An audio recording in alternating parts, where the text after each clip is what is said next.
માં તમે પ્રકૃતિ અને પુરુષની જાણવાની ઈચ્છાથી આવ્યા છો. મને પ્રશ્ન કર્યો, માં સત્વ, રજ અને તમ એ ત્રણેયનો સમન્વય તે પ્રકૃતિ છે. પ્રકૃતિ ત્રિગુણમયી છે.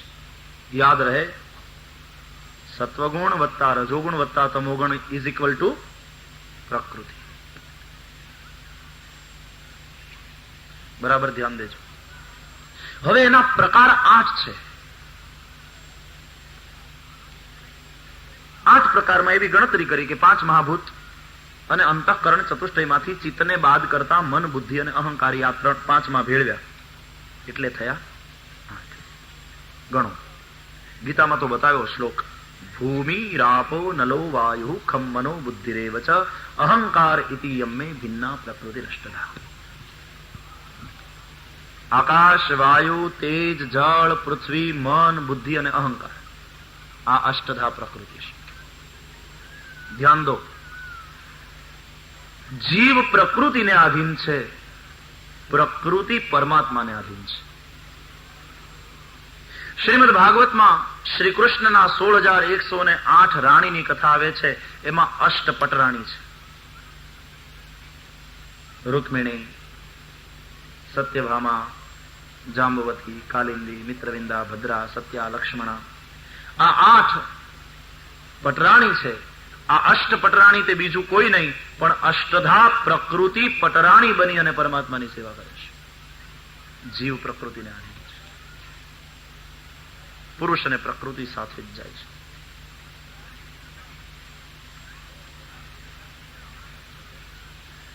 शरीर आ प्रकृति रूप है. इसमें जो बसने वाला है ये पुरुष है. शरीर क्षेत्र है, उसमें बसने वाला क्षेत्रज्ञ है. गीता में आपने देखा है क्षेत्र क्षेत्रज्ञ विभाग योग आखो अध्याय है.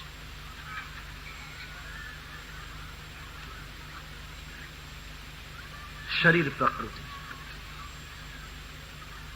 इसलिए आप सत्व रज तम को मिटा नहीं सकते. लेकिन मुक्त पुरुष वो है जो शरीर में रहते हुए भी ये सत्व रज तम से ऊपर उठता है. सत्व रज तम तीनों गुणों की आवश्यकता है, मिटाने की जरूरत नहीं. तीनों की आवश्यकता है, तीनों की उपयोगिता है. वरना भगवान देते क्यों? दिया है कुछ उपयोगिता है. तमोगुण बिना तुम्हें निद्रा न कर सको. अगर तुम सोना चाहते हो तमोगुण चाहिए. रजोगुण बिना तुम्हें काम नहीं कर सको. क्रियाशीलता रजोगुण थी आवे. सत्व गुण बिना तुम्हें ध्यान न कर सको. और तीनों की आवश्यकता है ना. दुकाने जावानुं जरूरी है, काम करવું जरूरी है, સુવાનું જરૂરી છે, તો ભગવત કથા સાંભળવી કે ધ્યાન કરવું, જપ કરવા એ જરૂરી છે. એનો અર્થ એમ થયો કે ત્રણેય ગુણ જરૂરી છે. પણ તકલીફ ત્યારે પેદા થાય છે કે જે ગુણ જ્યાં જરૂરી છે ત્યાં તેને ન વાપરતા એને ઉલટી જગ્યાએ લગાડી. રાતના સૂતી વખતે તમો ગુણની જરૂર છે પણ ત્યાં તમ નથી આવતો. ત્યાં રજોગુણ એટલો બધો હોય છે કે ક્રિયાશીલતા એટલી નથી ઊંઘ આવતી. તમે જુઓ, વિચારે ચડી જાય છે માણસ. વેપારના, દુકાનના, ઘરના એ રજોગુણનું આધિક્ય છે. રજ સત્વને દબાવીને તમોગુણ ઉપર જ્યાં સુધી નહીં આવે ત્યાં સુધી તમે નિદ્રા નહીં કરી શકો. આ નિયમ છે પ્રકૃતિનો. વહાં તમોગુણ કી જરૂરત है. પણ પછી શરીર થાક્યું છે એટલે કદાચ તમે સુઈ પણ જશો પણ એ સુષુપ્તિ નથી, એ તમારી સ્વપ્નાવસ્થા હશે. કારણ કે મન એક્ટિવ છે, સપને દેખતે હો. આ રજોગુણના આધિક્યનું કારણ છે. इतना रजोगुण बढ़ जाता है नींद नहीं आती. અને જ્યારે અતિશય રજોગુણ વધી જાય અને તમારા કાબુમાં ન હોય માણસ પાગલ થઈ જાય છે ક્યારેક. क्योंकि नींद नहीं, एक्टिव, एकदम एक्टिव. વધારે પડતી प्रवृत्ति ये भी पागलपन है. ज्यादा निद्रा ये भी पागलपन है. हकीकत तो ये है योगी बनो, संतुलन पैदा करो प्रवृत्ति में, नींद में. હા, પછી આટલો કલાક અર્થોપાર્જન માટે, તો પછી પરમાર્થોપાર્જન માટે પણ થોડા કલાક કાઢવા જોઈએ ભગવત કથામાં કે ધ્યાનમાં. અર્થ સંપાદન કર્યો પછી પરમાર્થ संतुलन. और कई लोग केवल अर्थ में लगे, ज्यादा काम में ही लगे रहते हैं 24 घंटे, और कई लोग सोते ही रहते हैं. दोनों बीमार है, दोनों बीमार है. ઘણા એટલા ધંધામાં લાગેલા હોય, રૂપિયાની પછવાડે પડેલા હોય કે પત્નીની સાથે કે બાળકોની સાથે બે શબ્દ મીઠા વાત ન કરી હોય ને બોલ્યો ના હોય, કદી બેઠો ના હોય, बीमार છે. योग का अर्थ है जीवन में संतुलन पैदा करना. नींद में तमोगुण चाहिए था, नहीं आया, रजोगुण નો વધારો થયો. તમારે કામ કરવાનું છે ત્યારે રજોગુણની જરૂર છે. ત્યાં જો તમોગુણ આવે અને ઝોલા ખાવ તો સાહેબ કાઢી મૂકે નોકરીમાં. તમારા ધંધા ઉપર હો અને ત્યાં રજોગુણની જરૂર છે, ત્યાં જો બીજું આવે તો ધંધો બરાબર નહીં કરી શકો. કથામાં સત્વગુણની જરૂર છે, ત્યાં તમો ગુણ આવે તો નિંદ્રા આવી જાય. उल्टू થાય છે. तीनों की आवश्यकता है, तीनों की उपयोगिता है, लेकिन उल्टा हो जाता है, तब तकलीफ पैदा होती. शरीर प्रकृति, प्रकृति આપણી માં છે, ક્રિયા પ્રકૃતિનો સ્વભાવ છે. માં હંમેશા બાળકનું શ્રેય જોવે. એટલે શરીર પ્રકૃતિ છે. તમે જોજો, ભૂખ લાગશે એટલે શરીર પોતે જ કહેશે કંઈક ખાઈ લે. નીંદર આવશે એટલે શરીર પોતે જ કહેશે કે હવે હુવા ભેગો થઈ જા, અને પછી તમે એનું માનો નહીં, વિડીયો જોયા જ કરો તો માંદા પડો. क्योंकि तुमने शरीर की नहीं सुनी. शरीर ने कहा अब खा ले, भूख लगी है, तब तुमने खाना नहीं दिया. और शरीर को कुछ खाना नहीं था, છતાં પણ ક્યાંક બટેટા વડા કે પાઉંભાજી જોયો ને તમારી જીભ ચતરી અને ખાઈ લીધું, માંદગી આવે, बीमार हुए. क्योंकि शरीर इनकार कर रहा था फिर भी दिया, जब मांग रहा था तो नहीं दिया तो भी बीमारी, और जब नहीं मांग रहा था तो दिया तो भी बीमारी. એટલે દત્ત ભગવાન કહે છે કે આમ તો મારા 24 ગુરુ છે યદુ, પણ એક 25મો ગુરુ મેં બનાવ્યો. કોને? તો કે મારા શરીરને. મારો શરીર એ મારું શરીર મારો 25મો ગુરુ છે. એ ગુરુ બને જેમ કે એમ મન ચેલો છે, મનને ચેલો બનાવો, શરીરને ગુરુ બનાવો. ચેલો કે એમ ગુરુ કરે તો મુશ્કેલી, ગુરુ કહે એમ ચેલાઈ કરવાની. ગુરુ એમ કહે મન રૂપી ચેલાને કે ભૂખ લાગી છે, ચાલ ભોજન તૈયાર કર, અને ભોજન તૈયાર થાય. એટલે ગુરુ એમ કહે કે નહીં, મરચા ને એવું બધું નથી ખાવું, પેલું સાત્વિક દે. અને ચેલો એમ કે નહીં ગુરુજી મજા આવશે, આનંદ આવશે, ખાવા દો. અને ગુરુ મહારાજની આજ્ઞાનું ઉલ્લંઘન કરીને મનરૂપી ચેલો ધબકાવે રાખે તો પછી હેરાન કોને થવાનું? ગુરુ એ જ ને. હેરાન ગુરુ એ થવું પડે. શરીર મનરૂપી ચેલો મારો બેટો ખાઈ પીને લાંબો થઈને હોઈ જાય, તકલીફ ગુરુને થાય. ચેલાના ચડાવ્યા ગુરુ જો ચડે તો દુઃખ ભોગવે. ગુરુ એમ કહે બસ હવે સુઈ જઈએ, ચેલો કે નહીં ગુરુદેવ મજા આવશે, પ્રોગ્રામ સારો, વિડીયો પર આ ફિલ્મ જોઈ નાખી. અરે 11:30 ગયા, નહીં ગુરુદેવ મજા આવશે, અને 3:30 વગાડી દે ચેલો. અને સવારે ગુરુએ તો પાછું કામે ચડવાનું હોય. હેરાન કોને થવાનું? મન ખાવાનું માગે ત્યારે ના આપો, પણ શરીર માગે, ગુરુ માગે તો આપો. ચેલો કે એમ નહીં કર, ગુરુ કે તો કર. મન કે સુઈ જવું નહીં, ગુરુ કે સુઈ જવું તો સુઈ જાઉં, બરાબર. गुरु ने कहा, गुरु की मानो. તમે જોજો અમુક વસ્તુ માટે તમારું શરીર જ ના પાડશે કે આ નહીં જોઈએ, છતાં તમે જો ખાઓ મુશ્કેલ. દત્ત ભગવાન કહે શરીર મારો 25મો ગુરુ છે, વળી આ શરીરથી હું સાધના કરી શકું છું, આ શરીરથી હું ભજન કરી શકું છું. મારો ગુરુ છે. બધાનો આભાર માનું છું એમ મારા શરીરનો હું આભાર માનું છું. આ શરીર ન હોત તો ભગવાનના ગુણાનુવાદ કેમ ગવાત? આ શરીર ન હોત તો ભગવાનનું ભજન કેમ થાય? એ ગુરુ છે. અમારા ગુરુ મહારાજની કૃપા છે કે હું ભજન કરી શકું છું, અમારા ગુરુ મહારાજની કૃપા છે કે હું કથા કરી શકું છું, કથા સાંભળી શકું છું. એ ગુરુની કૃપા છે. હવે ગુરુનું ધ્યાન રાખવું એ મારી ફરજ છે. એને બદલે ચેલો કે એમ જો કરવા માંડીએ તો મુશ્કેલ. ગુરુને સંભાળવા પડે. ગુરુનું ધ્યાન રાખવા. શરીર માધ્યમ ખલુ ધર્મ સાધન. શરીર પ્રકૃતિ.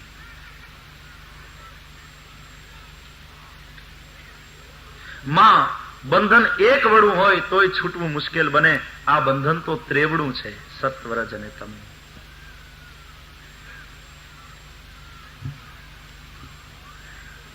હવે છૂટવું હોય તો 3 ઉપાય છે. પહેલો ઉપાય, યા તો તમારામાં બહુ તાકાત હોય તો જોર લગાવો અને બંધનને તોડી નાખો અને મુક્ત થઈ જાઓ. બીજો ઉપાય, બધામાં આવી તાકાત નથી હોતી, એને માટે સંકોચાતા આવડે છે. સંકોચાઈ જાઓ એટલે બંધન ઢીલું થઈ નીચે પડી જશે, મુક્ત હો જાઓ. તાકાત લગાવી બંધનને તોડી નાખવું અને મુક્ત થવું એ સોહમનો માર્ગ છે. સંકોચાઈ જવું, બંધનને ઢીલું પાડીને મુક્ત થઈ જવું એ દાસોહમનો માર્ગ છે. ભગવાને પૂછ્યું ભક્તને, तुम सोहम से छूटोगे कि दासोहम से छूटोगे? બંધનને તોડીને છૂટીશ કે બંધનને ઢીલું પાડી દઈશ ને છૂટીશ? ભક્તે કહ્યું, પ્રભુ ન તો મારામાં એટલું બધું જોર છે કે હું બંધન તોડી શકું, અને ન તો મને સંકોચાતા આવડે છે. फिर छूटोगे कैसे? सोहम से भी नहीं, दासोहम से भी नहीं, तब छूटोगे कैसे? भक्त ने कहा, प्रभु एक तीसरा मार्ग भी तो है. वो क्या है? कहा तुलसीदास ने, है श्रुति विदित उपाय सकल सुर, केही ये दीन निहोरे, तुलसीदास यह जीव मोह रजू, जोई बांध्यो सोई छोरे. ये तीसरा मार्ग है. श्रुति विदित, वेद विदित अनेक उपाय है. प्रभु तमे कहूं कि तोड़ी नाखवानुं, का तो संकोचाई जवानुं, पर न मुझ में इतनी ताकत है कि मैं बंधन को तोड़ दूं, न मने संकोचाता आवड़े छे. हम तो तीसरा मार्ग पसंद करते हैं. कौन सा? बोले तुलसीदास यह जीव मोह रजू, जोई बांध्यो सोई छोड़े. जेने बांध्यो ए छोड़े. हम आपकी शरण में. ये तीसरा मार्ग है संपूर्ण शरणागति का. અને તમે જુઓ તુલસીદાસ જી શરણાગતિના ઘાટ ઉપર બેસીને કથા કરે. ત્રીજો માર્ગ સંપૂर्ण શરણાગતિનો, અમે તમારે શરણે છીએ, યથા યોગ્યમ તથા કરું. તમે બાંધ્યા, છોડાओ. भगवान ने कहा, ठीक है, हम तुम्हारे बंधन को काट देते हैं और तुम्हें मुक्त करते हैं. भक्त ने भगवान से कहा, प्रभु हमने काटने की बात नहीं करी, जोई बांध्यो सोई छोरे, छोड़ने की बात करी. गांठने छोड़ी नाखो. भगवान ने કહ્યું કે હું ગાંઠને છોડું અને તને મુક્ત કરાવું, કે બંધનને કાપી નાખું અને તને મુક્ત કરાવું? તું તો મુક્ત જ થવાનો છે. તારે રોટલાથી કામ કે ટપાકાથી? तुझे तो मुक्त होना है ना, मैं किसी भी प्रकार से मुक्त कराऊं. भक्त ने कहा, नहीं भगवान, बंधन को काट के अगर मुक्त करवाना चाहते हैं तो हम मुक्त होना नहीं चाहते. बंधन को छोड़िए. કેમ? તો કે પ્રભુ એમાં તકલીફ એ થાય કે તમે જયારે કાપી નાખો ને બંધન, દોરી, તો હું તો મુક્ત થઈ જાઉં, પણ દોરી નકામી જાય. હા, એના ટુકડા થઈ જાય. એને બદલે જો તમે છોડી નાખો તો હું છૂટી જાઉં ને દોરી પણ બચેલી રહે. કામ લાગે ને? ભગવાન કે એલા લોભિયા, દોરી બચાવીને તારે કરવું છે શું? એટલે પ્રભુ કામ છે શું? તો કે જો દોરીથી તમે અમને બાંધ્યા, એ દોરીથી જરા અમે તમને બાંધીને જોવા માંગીએ કે તમે કેવા લાગો છો. और भक्त ये करता है. शरणागत जो है, ऐसा भक्त ये करता है, भगवान को बांध लेता है. તમે જુઓ, મોટો છોકરો માને બાંધી શકશે, પણ નાનો છોકરો માને બાંધશે, કારણ કે માં સિવાય કઈ જાણતો નથી. શરણાગતિનો ભાવ છે. એ બોલાવે માં એટલે ગમે એવું હોય, એ બાળક રડે એટલે માએ દોડતું આવવું પડે. અને મોટો છોકરો રડતા રડતા એમ કે બા અહીંયા આવ ને, એટલે બા એમ કે હવે ગાંડો થામ, કાલો થામ, આવડો મોટો થઈને રડે છે, કાંઈ કામ હોય મારી પાસે આવ. મોટો છોકરો બાને બાંધી નથી શકતો. નાના છોકરામાં શરણાગતિનો ભાવ છે. માં સિવાય એ કઈ જાણતો નથી, પોતે શક્તિહીન છે. હવે જોઈ બાંધ્યો સોઈ છોરે, એટલે માં એની પાસે દોડતી આવે. એમ જે શરણાગત ભક્ત છે એ તો ભગવાનને પુકારે એટલે ભગવાને દોડતું દોડતું આવવું પડે. મોરે પ્રૌઢ તનય સમજ્ઞાની, બાલક સુત ઇવ દાસ અમાની. શરણાગતિનો માર્ગ છે. એ દોરીથી જરા અમે તમને બાંધીને જોવા માંગીએ. તમે અને જુઓ, તમે યશોદાએ બાંધ્યો, જેની મોહજાળમાં એ આખી દુનિયા બંધાણી રે જી, જેની મોહજાળમાં આખી દુનિયા બંધાણી, એની કાયા તારી દોરાડીએ બંધાણી રે નંદરાણી તારા એ આંગણા હોજી. એની કાયા તારી દોરાડીએ રે બંધાણી રે નંદરાણી તારા એ આંગણા હોજી. માડી તારા કેટલા જન્મની આ કમાણી આવા નંદરાણી તારા એ આંગણા હોજી. એ માતને મોહન એ કહે છે માડી માડી રે એ નંદરાણી તારા એ આંગણા. જગતનો બાપ તને માં કહીને બોલાવે, માં તારા સૌભાગ્યનું હું શું વર્ણન. હાથમાં લઈ કુલડીને એ ઉભી ઇન્દ્રાણી રે જી જી જી. સ્વર્ગનો રાજા ઇન્દ્ર જ્યારે જમવા બેસે એટલે ઇન્દ્રાણીને એમ કે તાહળી ભરીને છાશ લાવજો. ઇન્દ્રાણી એમ કે આપણે ઘેર ક્યાં દૂજાણું છે છાશ હોય. તક્રમ શક્રસ્ય દુર્લભમ. તક્ર એટલે છાશ અને શક્ર એટલે ઇન્દ્ર. છાશ તો ઇન્દ્રને દુર્લભ છે.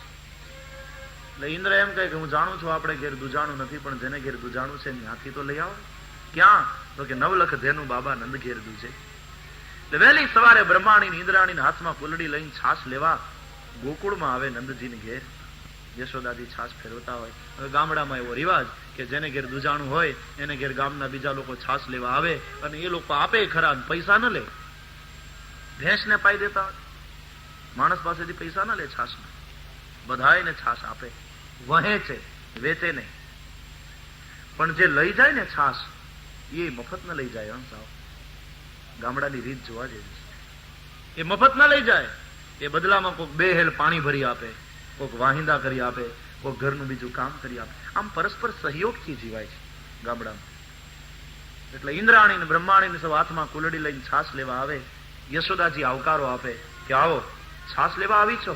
તો કે હા માં.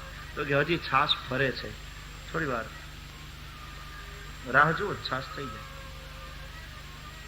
એ બેઠી હોય ત્યાં એમ કે યશોદાજી કે ઇન્દ્રાણી કે હા માં. બેટા બે બેડા પાણી જમના જમના ઠલવી દે. એટલે કુલડી મૂકી અને જમનાજી પાણી હારવા માંડે. ઇન્દ્રાણી હે યશોદા તારા ભાગ્યની શું પ્રશંસા કરી. એ માં તારા પ્રીતેથી ભરવા છે તારા ઘરના પાણી રે આવા નંદરાણી તારા એ આંગણા હો. માડી તારા કેટલા જન્મની આ કમાણી નંદરાણી તારા એ આંગણા રે.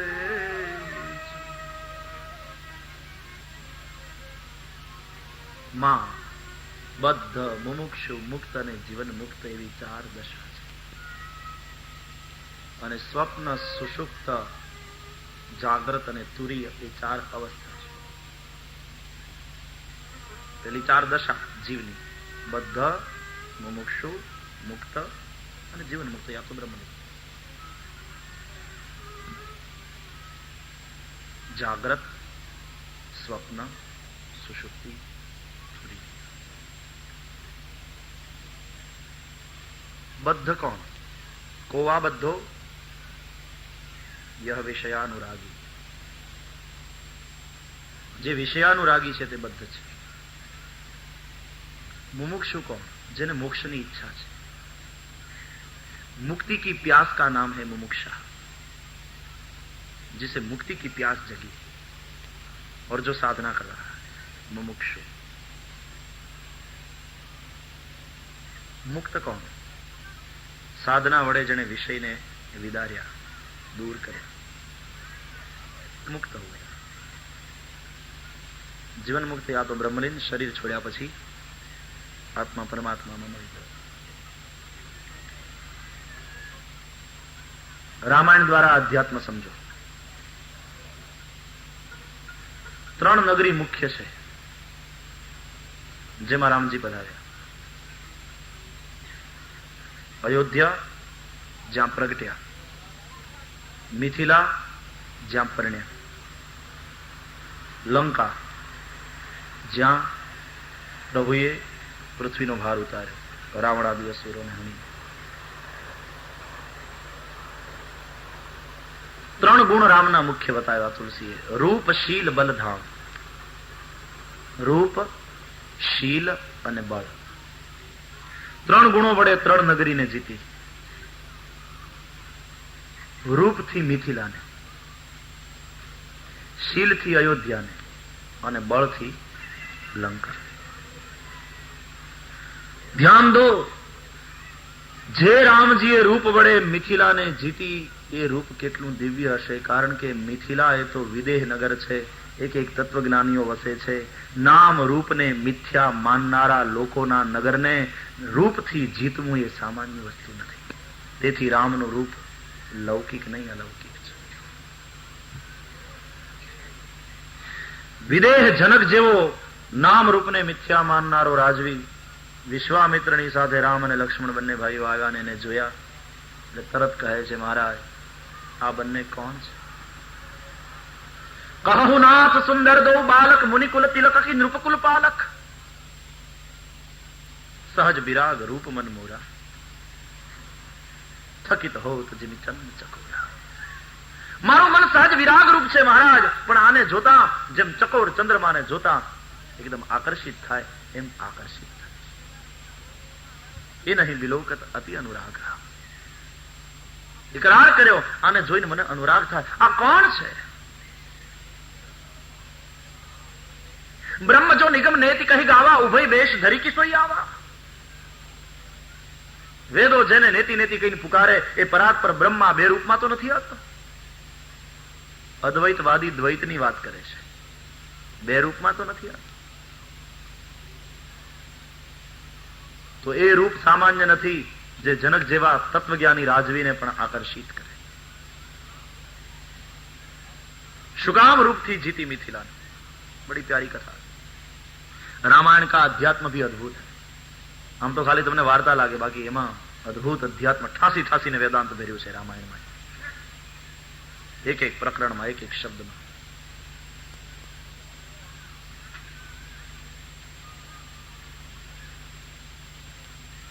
નિર્ગુણ કે સગુણ, સાચું કોણ? બહુ ચર્ચા ચાલી છે રામાયણ. અને તુલસીજીએ મત આપ્યો, અગુ નહીં સગું નહીં, નહીં કશું ભેદા. બેમાં કોઈ ભેદ નથી. તુલસીજીએ તો ત્યાં સુધી કર્યું કે નિર્ગુણ અને સગુણ એ બંનેની માથાકૂટ મૂકો, એ બેમાં કોઈ મોટું નહીં. મારા મતે તો મોરે મત બળ નામ દુહું તે, એ બંને કરતા એનું નામ મોટું.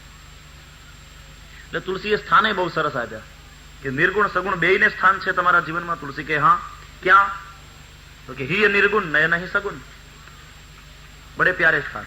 હૃદયમાં નિર્ગુણ, આંખમાં સગુણ. તો કે બે માંથી સ્થાન કોનું સારું? તો કે એકેયનું નહીં. સારામાં સારું સ્થાન તો મેં ત્રીજાને આપ્યું. કોને? બોલે રસના નામ સુનામ. હિય નિર્ગુણ નય નહીં સગુણ ઓર રસના નામ સુનામ. રસનામાં એના નામને સ્થાન આપ્યું, કારણ કે બંને કરતા એનું નામ મોટું છે. ઉપર સગુણનું પડ, નીચે નિર્ગુણનું પડ, અને વચ્ચે નામરૂપી રત્ન રક્ષાયેલું છે. હાચા હીરાની ચૂંક લઈ આવો ઝવેરીને ત્યાંથી, એટલે એવી દાબડી આપે કે હેઠે મખમલનું પડ, ઉપરે મખમલનું પડ, અને વચ્ચે રત્ન રક્ષાયું હોય. એમ નામરૂપી રત્નના રક્ષણ માટે હિય નિર્ગુણ નય નહીં સગુણ અને રસના નામ સુનામ, બેની વચ્ચે નામરૂપી રત્ન રક્ષાયું છે. મોરે મત બડ નામ દૂત. મારા મતે એ બંને કરતા એનું નામ મોટું. પછી કબીરને પૂછ્યું કોઈ, જો આ સંતોની મસ્તી, કે તમે નિર્ગુણ ને માનો કે સગુણ ને? કબીર કે निर्गुण है वही सगुण है, सगुण है वही निर्गुण. जब तक एक है तब तक अधूरा है, दो है तब ही पूर्ण है. निर्गुण भी है, सगुण भी है, तब ही पूर्ण है. एक है तब तक अधूरा है. तो बाउंडेशन आ गया. मैं तो कहता हूं पूर्ण तो वो तब है कि जब सगुण निर्गुण बन सके और निर्गुण सगुण बन पाए.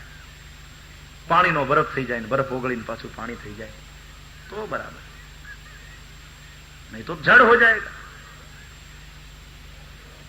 लेकिन ये दोनों, कबीर एक बात जोड़ी, ये तुलसी स्थान आप्या, बड़ी प्यारी बात की. कबीर ने एक और बात जोड़ी, निर्गुण भी वही है, सगुण भी वही है, लेकिन उस दोनों के साथ हमारा जो संबंध है उसमें पार्थक्य है. क्या पार्थक्य है? तो निर्गुण के साथ कुछ अलग संबंध है, सगुण के साथ अलग संबंध है. कैसा? कबीर ने लिखा, निर्गुण है सो पिता हमारा। ધ્યાન દેના, આ એક એક શબ્દની કિંમત લોકો લાખ લાખ સોના મોર આપે ને તોય કિંમત ન થાય એવા મૂલ્યવાન શબ્દો છે સંતોના. निर्गुण है सो पिता हमारा और सगुण है महतारी.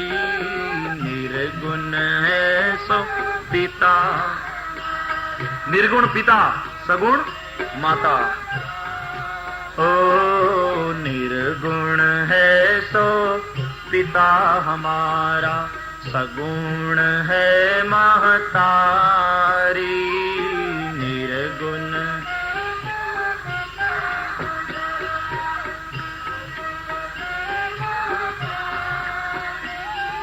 किसको निंदे किसको वंदे, दोनों पलड़ा भारी. किसको निंदे किसको वंदे. એક માં છે, બીજો પિતા છે. હવે આમાં કોની નિંદા કરશો ને કોને વંદન કરશો? દોનો પલડા ભારી.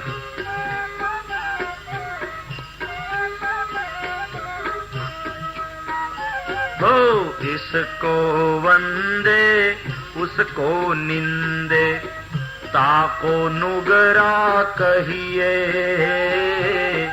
इसको वंदे उसको निंदे. એકને વંદન કરે ને બીજાની નિંદા કરે એ નુગરો. એને ગુરુ હોત તો સમજાવત કે નિર્ગુણ અને સગુણમાં કોઈ ભેદ નથી. નિર્ગુણ એ બાપ છે આપણો, સગુણ એ માં છે. શું કામ? બાપ અને બેટાના સંબંધમાં બુદ્ધિ પ્રધાન છે અને માં અને બેટાના સંબંધમાં હૃદય પ્રધાન છે. पिता पुत्र का नाता बुद्धि का नाता है और माँ बेटे का हृदय का. સમજો છો, બાપ દીકરાને ભણાવે ગણાવે આતે એમાં એની બુદ્ધિ કામ કરતી હશે, આખું ગણિત કામ કરતું હશે બધું, પણ માં અને દીકરાનો સંબંધ એ તો હૃદયનો સંબંધ છે. દીકરો કમાય કે ન કમાય, માં તો એને પ્રેમથી ખવડાવે. એટલે સગુણનો જે નાતો છે હૃદય, ભાવ. હૃદય એટલે ભાવ, ભાવ યાની ભક્તિ. તો ભક્તિથી જ સગુણ થાય ને એ માં. તો માં અને પુત્રનો નાતો ભક્તિ, बाप અને बेटा नो नातो ज्ञान, बुद्धि नो नातो. तो निर्गुण में ज्ञान, क्योंकि निर्गुण के दर्शन नहीं होते, अनुभव होता है, इसलिए ज्ञानी अनुभव करता है. नाम रूप को मिथ्या मानता है ज्ञानी, नाम रूप से ऊपर उठता है, निर्गुण का अनुभव करता है. ज्ञानी और भक्त में यही फर्क है कि ज्ञानी नाम रूप को मिथ्या मानकर ऊपर उठता है उससे, लेकिन भक्त नाम रूप में ही फंसता है. लेकिन लौकिक नाम रूप नहीं, रूप तो प्रभु का, नाम तो प्रभु का. तो उसके भाव के कारण निर्गुण जो है सगुण बनकर आता है, उतर आता. ज्ञानी ऊपर उठता है और पहुंचता है, भक्त उसको नीचे ले आता है. बस इतना ही फर्क है. જ્ઞાનીએ જવું પડે ને ભક્તને માટે એને આવવું પડે, આટલો જ ફરક છે. ભગત ભૂમિ ભૂ સુરહિત સુરભિત વિપ્રધેન સુર સંત હિત લીન મનુજ. અને જ્ઞાની એટલે મોટો દીકરો ને ભક્ત એટલે નાનો દીકરો. હવે નાનો દીકરો રમતો હોય, રમતા રમતા પડે ને વાગે ને છોલાય ને લોહી નીકળે એટલે રડે. એ રડે ને પોતાની બાને પુકારે. બા ઘરમાં કામકાજ કરતી હોય, દોડતી ગેલેરીમાં આવે અને જો એક છોકરાને વાગ્યું છે, છોકરો રડે છે, લોહી નીકળે છે, તો માં એમ ન કે કઈ વાંધો નહીં બેટા ઉપર આવ, તને પાટો બાંધી દઉં. પછી તો માં આ દ્રશ્ય જોઈને પોતે જ બે પગથિયાં ઉતરતી નીચે આવશે. એમ જ્યારે ભક્ત રૂપી નાના દીકરાઓ રડે, અધર્મ વધે, અસુરો વધે, અસુરોથી પીડાયેલા નાના ભક્ત, નાના દીકરા રૂપીએ બધા રડે અને ઉપરવાળી માને પુકારે, ત્યારે માં એમ ન કે જગત બગડ્યું તો બેટા ઉપર વયો આવ, ત્યારે તો માં જ પગથિયાં ઉતરતી હેઠે આવે. એનું નામ અવતાર. એ જ ઘટનાને અવતાર કહે. मां नीचे आ तो भक्त तो भगवान को 7वें आसमान से नीचे उतार लाता है. ज्ञानी को जाना पड़ता है, भक्त के लिए उसको आना पड़ता है. निर्गुण है सो पिता हमारा, सगुण है महतारी. अब बड़ी प्यारी बात यह है, ब्रह्म शब्द है ने એને આપણા વ્યાકરણાચારોએ નપુંસકલિંગ માન્યો. સ્ત્રીલિંગ પણ નહીં, પુલ્લિંગ પણ નહીં. વ્યાકરણ પ્રમાણે, ગ્રામર પ્રમાણે બ્રહ્મ શબ્દ નપુંસકલિંગ છે. એનો અર્થ બ્રહ્મ ન તો સ્ત્રી હૈ ન તો પુરુષ હૈ. अगर है तो दोनों नहीं है, और याद रहे अगर है तो दोनों है, एक नहीं हो सकता। केवल पुरुष ही है ऐसी बात नहीं, केवल स्त्री ही है ऐसी बात नहीं, तब तो बैलेंस गया, संतुलन गया, समत्व गया। वो तो सदा समत्व में स्थिर रहता है तो दोनों है। એટલા માટે તો આપણે કહીએ છે ત્યારે બંને છે, માતા પણ છે અને પિતા પણ છે। ત્વમેવ માતા ચ પિતા ત્વમેવ, तुम ही हो माता पिता तुम ही हो। है तो दोनों है और नहीं है तो दोनों नहीं है, स्त्री भी नहीं है पुरुष भी नहीं। ब्रह्म शब्द को नपुंसकलिंग माना। अब किस रूप में तुम आराधना करना चाहते हो, तुम्हारा अपना मार्ग चुन लो। मार्ग बहुत से हैं, उलझना मत। तुम्हारे लिए जो उचित मार्ग हो पकड़ लो। सभी मार्ग पर दौड़ने जाओगे पहुंच नहीं पाओगे। तुम्हारे लिए जो उचित। એટલા માટે તો અર્જુન પરેશાન। ગીતા બડી અદભુત। અર્જુન પરેશાન થઈને પૂછે છે કે હજી હમણાં તમે કર્મ સંન્યાસની વાત કરતા હતા અને વળી પાછા મને લડવા માટે કહો। આ તો કર્મયોગની વાત થઈ, આ તો કર્મમાં તમે મને લગાડો છો અને કર્મ સંन्यास ये सब क्या है? मैं तो मेरी तो समझ में नहीं आता। कभी ये कहते हो, कभी वो कहते हो, कभी उल्टा कहते हो, कभी सीधा सुनाते हो। मेरा मगज तो एकदम ब्रह्मांड मेरी मति हो गई है। कृष्ण ये क्या व्यामिश्रेणेव वाक्येन बुद्धि मोहय शिव में तदेकम वद निश्चित्य ये न श्रेयो हम आपने। कोई एक निश्चित बात कहो जिससे मेरा श्रेय हो। ऐसे मिश्रित वाक्यों से तो आप मेरी बुद्धि को भ्रमित कर रहे हैं। कृष्ण हंस पड़े, अर्जुन भ्रमित तेरी बुद्धि है, मैंने तो ठीक ही बताया। मैंने तो इतने सारे मार्ग बताए, लेकिन तेरे लिए वही मार्ग श्रेष्ठ है। सभी मार्ग श्रेष्ठ है, लेकिन तेरे लिए वही श्रेष्ठ है जो तेरे लिए उचित है, जिस मार्ग का तू पथिक है। फिर भक्ति का, कर्म का, એટલે ત્રણ જ વસ્તુ ગીતામાં બતાવે ને, કર્મ, ભક્તિ અને જ્ઞાન। પહેલા 6 અધ્યાય કર્મ, પછી 6 અધ્યાય ઉપાસના ભક્તિ, અને પછી 6 અધ્યાય જ્ઞાન। એ 6 તેરીને 18 અધ્યાયની ગીતા। વેદના પણ 3 કાંડ, પહેલા કર્મકાંડ, પછી ઉપાસના કાંડ, પછી જ્ઞાન કાંડ। ટોટલી 1,00,000 મંત્રોમાંથી 80,000 મંત્રો કર્મકાંડના, 16,000 શ્રુતિઓ ઉપાસના કાંડની અને 4,000 શ્રુતિ જ્ઞાન કાંડ। હા, આપણા વેદ। હવે એ જ્ઞાન, ઉપાસના અને કર્મ એ ત્રણેયની મારા તમારા આધ્યાત્મિક જીવનમાં જ નહીં, વ્યાવહારિક જીવનમાં પણ આવશ્યકતા છે। દાખલા તરીકે પત્ની રસોઈ બનાવે, રસોઈ બનાવવી એનું કર્મ, કેવી રીતે બનાવવી એનું જ્ઞાન, પણ પતિના પ્રેમને હિસાબે બનાવે તે એની ઉપાસના, તે એની ભક્તિ। હોટલમાં જમવા જાઓ ત્યારે ત્યાં જ્ઞાન છે, કર્મ છે, પણ ઉપાસના નથી। એ કઈ તમારો સગોવાલો નથી થતો, તમારા પ્રેમને માટે એને નથી બનાવ્યું, એને પૈસા જોઈએ એટલે બનાવ્યું।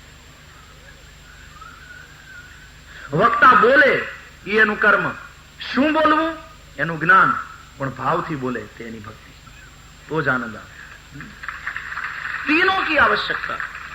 આ લોકો વગાડે, વગાડવું એનું કર્મ, કયો રાગ કઈ રીતે વગાડવો તે એનું જ્ઞાન, પણ વેઠ ન ઉતારે, ભાવથી વગાડે એ એની ભક્તિ,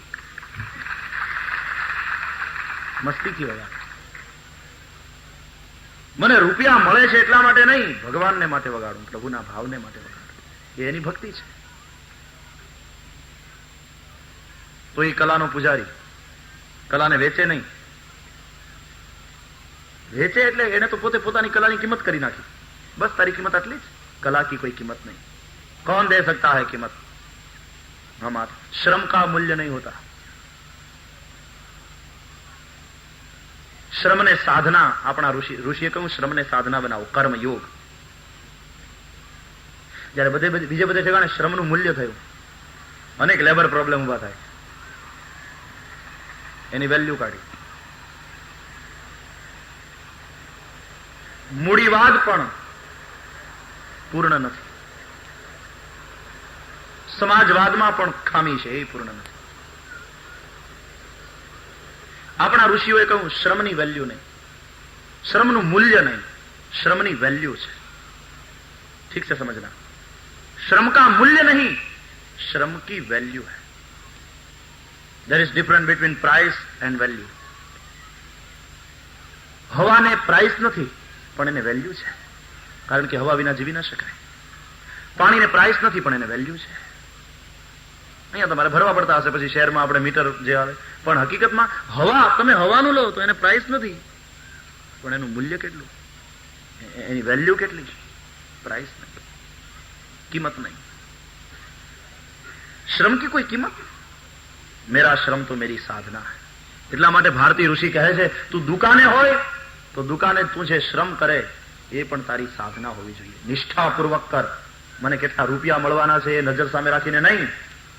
મને જે કામ સોંપવામાં આવ્યું છે, work is worship for me, it is my duty. કેટલા રૂપિયા મળવાના છે એ ન જો, હું મારું કામ નિષ્ઠાથી કરું, પૈસા અને પ્રતિષ્ઠાથી નહીં. પૈસા અને પ્રતિષ્ઠાથી આકર્ષાઈને નહીં, પણ નિષ્ઠાથી કરું મારું કામ. જે કંઈ કરું તે એક સંત મરવા પડ્યા હતા, પછી બધાએ કીધું કે છેલ્લો ઉપદેશ આપો. સંતે એક જ વાક્ય કહ્યું, જો કુછ કરો નિષ્ઠા સે કરો. આજે કોઈને નિષ્ઠા નથી રહી કામમાં. નિષ્ઠા ચાહીએ. પૈસા અને પ્રતિષ્ઠા માટે નહીં, નિષ્ઠાથી મારું કર્મ મારી સાધના છે. મારો શ્રમ એની કોઈ કિંમત ન કરી શકે. કારણ શું કામ ન કિંમત કરી શકે? કારણ કે શ્રમ જેનાથી કરું છું એ શ્રમની શક્તિ પ્રભુની આપેલી છે, અને પ્રભુની શક્તિની કિંમત રૂપિયામાં ન થાય. એટલા માટે એની કોઈ કિંમત ન કરે. આ આપણા ભારતીય ઋષિનું દર્શન છે. આ વાત સમાજવાદમાં નથી ને આ વાત મૂડીવાદમાં નથી. આપણા ભારતીય ઋષિઓનો તો વાદ જ કઈ જુદો છે. મારા શ્રમનું મૂલ્ય હોય છે, વેલ્યુ છે, એની કિંમત ન હોઈ શકે. એ મારા માટે સાધના છે. એટલા માટે કૃષ્ણ કહે, કર્મણ્યેવ અધિકારસ્તે મા ફલેષુ કદાચન. આ વસ્તુ જો સમજી લો તો તમારા વ્યવહારિક જીવનમાં પણ તમે મસ્તીથી જીવી શકો, ખુમારીથી જીવી શકો, તેજસ્વીતાથી જીવી શકો, પૂર્ણ સંતોષને લઈને જીવી શકો. બ્રાહ્મણ કથાના પૈસા નક્કી ન કરે. યજ્ઞ સત્યનારાયણની કથા કરવા જાય, પૈસા નક્કી ન કરે. આટલા રૂપિયા આપશો તો જ ફ્યુનરલમાં આવીશ. બ્રાહ્મણ મટ્યો, વેપારી થયો. આટલા રૂપિયા આપશો તો જ સત્યનારાયણની કથા કરી દઈશ. બ્રાહ્મણ મટી ગયો, વેપારી થઈ ગયો. વેદને વેચવાનું પાપ છે મોટું. કિંમત નક્કી કરી ગયો, બ્રાહ્મણત્વ ગુમાવ્યું. બ્રાહ્મણે શ્રમનું મૂલ્ય, શ્રમની વેલ્યુ છે જબરદસ્ત. એની કિંમત ન હોઈ શકે, કિંમત કરાય નહીં.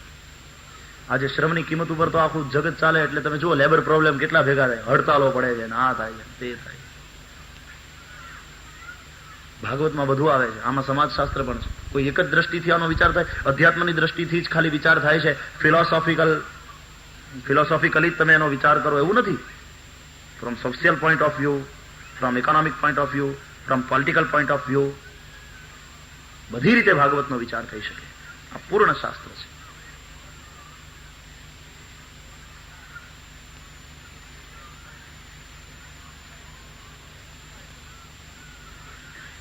નિર્ગુણ પિતા સગુણ માતા. તો સગुण थी ही निर्गुण. हृदय ने शांति મળશે, પણ आंखों का क्या? और बड़ी प्यारी बात रामायण में यह है कि जनक के पत्नी का नाम है सुनैना. बड़ा प्रतीकात्मक नाम है, बड़ा प्यारा नाम है. ये दोनों नैना सुनैना कब बने? जब सगुण के दर्शन हो तब. लेकिन सगुण के दर्शन कब हो? जब भक्ति हो. इसलिए ज्ञान के साथ भक्ति भी, કારણ કે ભક્તિ વિના સગુણ બનતો નથી. એટલા માટે જ ભક્તિની જરૂર છે. અને એ ભક્તિ આવી કયા રૂપમાં? સીતાના રૂપમાં. સીતાજીએ મૂર્તિમતી ભક્તિ. સીતાજી આવ્યા એટલે રામ આવશે. ભક્તિનું ફળ ભગવાન છે. પણ સીતા મળ્યા ક્યાંથી? ઓર ગહેરાઈ મેં જાઓ, ધરતીમાંથી. ક્યારે? ક્યાંથી અને ક્યારે? ક્યાંથી? ધરતીમાંથી. ક્યારે? યજ્ઞ માટે હળ ચલાવ્યું ત્યારે. અબ ધ્યાન દો, ધરતીમાંથી સીતા નીકળ્યા. સીતા એટલે ભક્તિ, ધરતીમાંથી નીકળે છે. ધરતી એટલે કઈ? તુલસીજીને પૂછો, રામાયણમાં તમને જવાબ મળશે. સુમતિ ભૂમિ થલ હૃદય અગાધુ. સુમતિ રૂપી ભૂમિ છે. આ ભક્તિ ક્યાંથી પ્રગટ થાય છે? સુમતિ રૂપી ભૂમિમાંથી. પણ મતિ તો છે. મતિ સુમતિ ક્યારે બનશે? સત્સંગથી, સાધુના સાનિધ્યથી. સત્સંગ ક્યારે મળશે? રામ કૃપા વિનુ સુલભન સુની. રામ કૃપા એટલે સાધનાનો પ્રારંભ રામ કૃપાથી થાય. કારણ અતિ હરિ કૃપા જાહી પર હોઈ પાવ દે યહી માર્ગ સોઈ. તમે જો એક એક બધી ચોપાઈઓ એટલી બધી ઇન્ટરકનેક્ટેડ છે. તો રામ કૃપા કરે, સત્સંગ મળે, મતિ સુમતિ થાય. પછી સુમતિ થાય એટલું જ પર્યાપ્ત નથી, પાછા યજ્ઞ માટે હળ ચલાવવું પડે. યજ્ઞ એટલે સત્કાર્ય, ભગવત પ્રીત્યર્થ કરવામાં આવતું કાર્ય. સત્કાર્ય તે યજ્ઞ. એટલે મતિ સુમતિ તો થાય, પણ પાછા સત્કાર્ય કરો, હળ ચલાવો યજ્ઞ માટે. સત્કાર્ય કરો તો ધીમે ધીમે શું થશે? સુમતિની ભૂમિમાંથી સીતા પ્રગટશે. સીતા એટલે ભક્તિ, અને જો ભક્તિ તમારી પાસે આવશે તો રામ દોડ્યો દોડ્યો આવશે જ. એને કંકોત્રી નહીં મોકલવી પડે. જનકે કંકોત્રી મોકલી છે? જનકજી ઇન્વિટેશન આપ્યું છે રામને? નહીં. જનકજી સ્પષ્ટ કહે છે કે દ્વીપ દ્વીપ કે ભૂપતિ નાના આયે સુની હમ જોપન ઠાના. મારી પ્રતિજ્ઞા સાંભળીને તમે આવ્યા છો. મેં કોઈને બોલાવ્યા નથી, મેં કોઈને ઇન્વિટેશન કાર્ડ મોકલ્યા નથી. અને રામજી પણ આવ્યા, એને ઇન્વિટેશન નહોતું.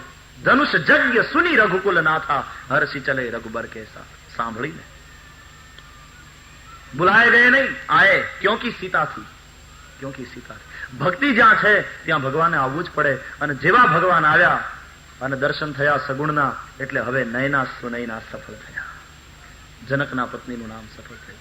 તો રૂપથી મિથિલાને, શીલથી અયોધ્યાને, અને બળથી એમણે લંકાને જીતી. લંકા એટલે જીવની બદ્ધ દશા, અયોધ્યા એટલે જીવની મુમુક્ષુ દશા, અને મિથિલા એટલે જીવની મુક્ત દશા. અને જયારે શરીર છોડે બ્રહ્મમાં લીન થઈ જાય ત્યારે એનું નામ બ્રહ્મલીન કહેવાય. એટલે સંત જયારે જાય ને ત્યારે એના નામની આગળ સ્વર્ગસ્થ નથી લગાડવામાં આવતું, પણ બ્રહ્મલીન લગાડવામાં આવે છે. આપણે સ્વર્ગસ્થ લખીએ, પણ સંત સ્વર્ગસ્થ નહીં, બ્રહ્મલીન. ઘણા તો કંકોત્રીમાં સ્વર્ગસ્થના નામ લખે, એનો વાંધો નહીં, પણ કંકોત્રીમાં પાછું એવું લખે લિખતીન દર્શનાભિલાષી સ્વર્ગસ્થ ફલાણા. લે, આનો અર્થ શું થાય? દર્શનાભિલાષી અને સ્વર્ગસ્થ એટલે ઈ ન્યા છે ને તમારા દર્શનની અપેક્ષા રાખે, તમે ન્યા જાઓ એમ. એટલે દર્શનાભિલાષી લખો પછી સ્વર્ગસ્થના નામ ન લખાય. અને સ્વર્ગસ્થના નામ લખવા હોય તો સ્નેહાકાંક્ષી કે શુભાકાંક્ષી એમ લખો તો બરાબર. પછી દર્શનાભિલાષી લખશો નહીં તો ઓલાનું હૈયું બેહી જાય. કંકોત્રી લખો ત્યારે ધ્યાન રાખજો થોડાક શબ્દો. બ્રહ્મલીન. અને એટલા માટે જ ઈશ્વર જયારે આ ધરતી ઉપર આવે ત્યારે એ દિવસને ઉજવાય છે, અને સંત જયારે જાય ત્યારે એ દિવસ ઉજવવામાં આવે છે, પુણ્યતિથિ. આજ અમારો સંત પ્રભુના દરબાર બ્રહ્મમાં લીન થઈ ગયો. બ્રહ્મલીન સંતની પુણ્યતિથિ ઉજવવામાં આવે છે. તો બદ્ધ મુમુક્ષુ મુક્ત જીવન મુક્ત આવી જશે. માં અધિકારી યોગ્ય સાધુ પુરુષને શરણે જાઓ, એ મોક્ષનું દ્વાર બતાવશે. ગીતામાં જે સાંખ્ય કહ્યો છે નિર્બીજ છે.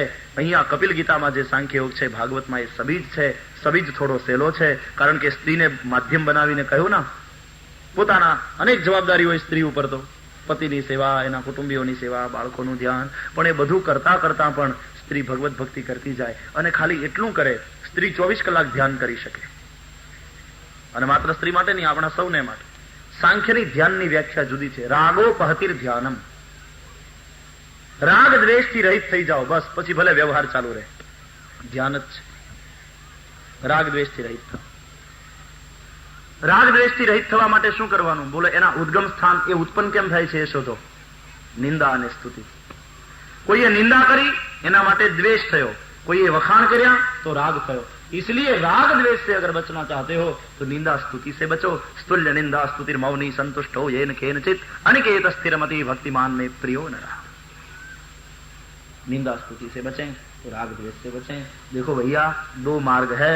या तो किसी को अपना न मानो, या तो भगवान के नाते सबको अपना मानो, तो संतुलन रहता है. लेकिन किसी को हम अपना माने और किसी को पराये माने, तब संतुलन बिगड़ जाता है. तब मेरा तेरा आ जाता है, अपने पराये का द्वंद्व आ जाता है. तब राग द्वेष पैदा हो जाता है और तब जीवन में बड़ी तकलीफ पैदा होती है. संतुलन नहीं रहता तो शांति भी नहीं रहती, तब आनंद का भी अनुभव नहीं होता. क्योंकि मेरे तेरे का भेद आया, और जहां भेद आया वहां भय आया. जहां भाव है वहां ही शांति है. इसलिए या तो किसी को अपना न मानो, या तो भगवान के नाते सबको अपना मानो. दोनों मार्ग है, दोनों में संतुलन है. ऐसा संतुलन पैदा करना है. योग का अर्थ ही है जीवन में संतुलन पैदा करें. योग का अर्थ है जीवन में जितनी अतियां हैं उन सब अतियों को निवारे और संतुलन पैदा करे. तभी जीवन में संगीत पैदा हो सकता है. सांख्य शास्त्रનો ઉપદેશ કર્યો. માં પૂછે છે કે જે તમને ન ભજે એની શું દશા થાય? ને ભગવાને કહ્યું કે માં, પ્રાણી માત્રને જમાડે, જમાડે, રમાડે, સુવાડે, જગાડે બધું ઈશ્વર જ કરે છે. જે નથી ભજતો તે કૃતજ્ઞ છે. એ જન્મ મરણના ચક્કરમાં સદા ભટકતો રહે છે. વારંવાર કર્માનુસાર યોનિમાં આવતો રહે છે. માના ગર્ભમાં પીડાતો એ જીવ એકવાર સાચા ભાવથી ભગવાનને પુકારે છે. એની પ્રાર્થના ઈશ્વર સાંભળે છે ને એને છોડાવે છે. ઈશ્વરને વચન આપે છે, કોલ આપે છે કે તને ભૂલીશ નહીં. પણ જેવો જન્મે એટલે તરત ઉવા ઉવા ઉવા ચાલુ થાય રડવાનું. એટલે હવે હું અહીંયા તું વા, એમ સંબંધ પૂરો થઈ જાય છે. વચન ભૂલે છે. બાત કરના હૈ મના, બાત કરના હૈ મના, મત કિસી સે બાત કર. बात करना है मना, मना है रेस्ट्रिक्ट है। बात करना है मना, मत किसी से बात कर, जो वादा तूने गर्भ में किया था उसको प्यारे याद कर, और याद करते हुए हरि का भजन कर, जन्म मृत्यु से छुटकारा पाओगे। ભજનાનંદ આવ્યો એટલે વિષયાનંદ ગયો. અને પછી તો કપિલ ભગવાન સાંખ્ય યોગના વિસ્તૃત પ્રચાર માટે પૂર્વ દિશામાં જતા રહ્યા. માં દેવહૂતિ કપિલના વિરહમાં દુઃખી થયા, કારણ કે ભક્તિ પ્રધાન જ્ઞાન હતું ને, અને ભક્તિમાં તો ભગવાનના વિરહના અશ્રુ હોય છે. પછી કપિલે આપેલા જ્ઞાનને હૃદયસ્થ કર્યું અને અંતે માં પરમ સિદ્ધિને પામ્યા. એ ઠેકાણે સિદ્ધપુર નામનું ક્ષેત્ર થયું. એને માતૃગયા પણ કહેવામાં આવે છે. એ જ માને મધર કહેતા અધર પણ છે. મધરમાંથી થઈ મમ્મી. માં બા એક ગજબની મીઠાશ છે. બા અને બાપા શબ્દ સમજવા જેવા છે. બાપા, બાનો પા. બા એટલે 100%, બાપા 25%, ક્વાર્ટર ઓફ બા. બાપા. માં 100% પ્રેમ, પણ મામા 200%. એટલે મામા બહુ પ્રેમ કરે. સમજવા જેવું છે. મામા એને શું કામ કે ડબલ માં છે. માં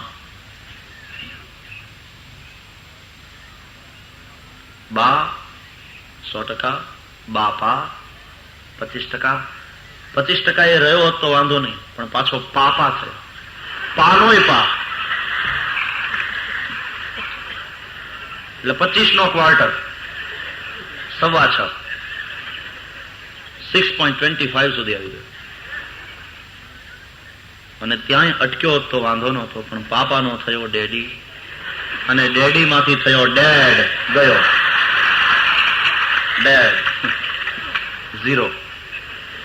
ભલે સ્પેલિંગ જુદા જુદા, DEAD ને DAD, પણ ડેડ પ્રોનાઉન્સ કરો તો ગયો. તો બાપા ડેડ અને માં મમ્મી. મમ્મી એટલે શું ખબર છે? ઇજિપ્તના પિરામિડમાં પેલા મસાલો ભરીને જે મરદા રાખવામાં આવે એને શું કહેવાય? હા, મમ્મી. એટલે માં મસાલો ભરેલું મરદું, બાપા ડેડ. પછી ન પાડે તો થાય છે.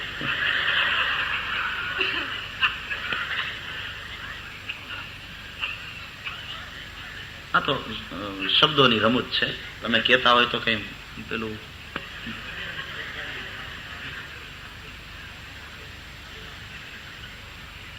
માએ આવકારો આપ્યો છે. ભવાની સમજી ગયા કે લાવ જઈને જોઉં શિવજીનો ભાગ છે કે નહીં, શિવજીનું આસન છે કે નહીં. ભવાની યજ્ઞ મંડપમાં આવીને જોવે છે, કોઈ ઠેકાણે શિવનો ભાગ ન જોયો, શિવજીનું આસન ન જોયું. અન ભવાની હવે ક્રોધિત થયા છે. સુનહુ સભાસદ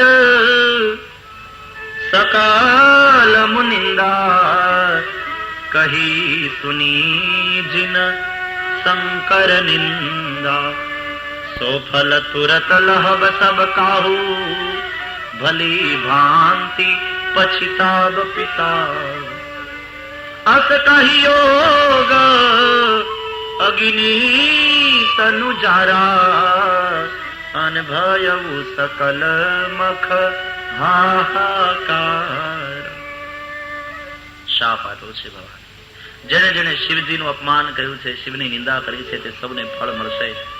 મારો બાપ બહુ પસ્તાશે આમ કહી અને કહ્યું છે કે હવે દક્ષની દીકરી તરીકે મારે જગતમાં જીવવું નથી.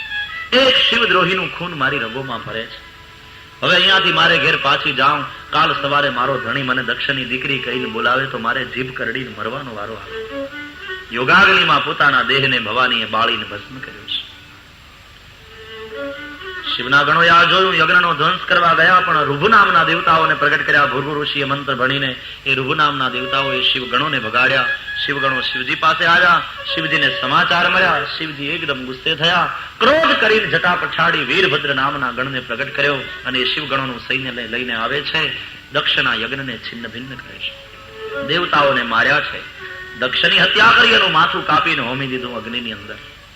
દેવતાઓ બધા ભાગ્યા, બ્રહ્મા પાસે ગયા, બચાવો. શું થયું કે દક્ષને ત્યાં યજ્ઞમાં ગયા હતા અને અમારી આ દશા કરી શિવ ગણોએ. બ્રહ્માએ કહ્યું તો ગયા હતા શું કામ? શિવદ્રોહીના યજ્ઞમાં જવું એટલે એને સહકાર આપવો. તમે શિવનો અપરાધ કર્યો છે. મારા દીકરાને ઘેર યજ્ઞ હતો ને હું નહોતો ગયો ને તમે શું કામ દોડ્યા? તો કે અમને કંકોત્રી હતી. કંકોત્રી હોય એટલે પહોંચી જવા. ચોર લોકોએ કંકોત્રી લખે કે રાતના 12:30 વાગે ધાડ પાડવા જવાનું છે. You are cordially invited with your friends and family. એટલે પહોંચી જવાનું આપણે. અને પકડાઈ એટલે ન્યાયાધીશને એમ કહેવાનું કે સાહેબ આ ઇન્વિટેશન કાર્ડ. ન્યાયાધીશ પછી એમ કે પોલીસને કે આ ભાઈને જેલનું એક ઇન્વિટેશન આપો.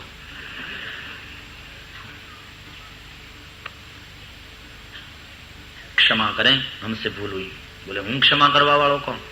જેનો અપરાધ કર્યો એની ક્ષમા મગાય. શિવજીની ક્ષમા માંગો. બોલે આપ સાથે આવો. બ્રહ્માજીએ કહ્યું એમાં મારો ઇનકાર નથી, મારો વિરોધ નથી. ચલો. બ્રહ્માજીને સાથે લઈ સર્વ દેવતાઓ કૈલાસ ઉપર આવે છે. ભગવાન શિવજીની સ્તુતિ કરે છે. हम सब मिलकर कुछ मिनटों के लिए शिव स्तुति. ओम शिव परात् परा शिव ओंकारा शिव तव शरणम.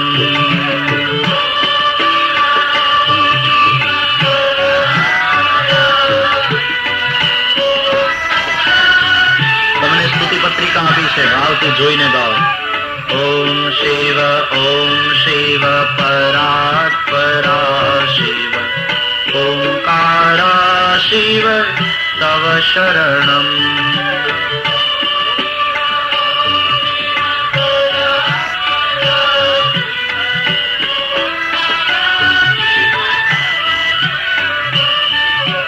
हे शिव शंकर भवानी शंकर.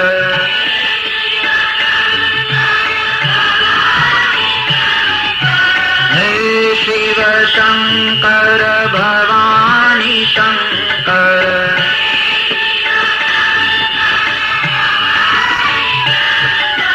उमा महेश्वर तव शरणम.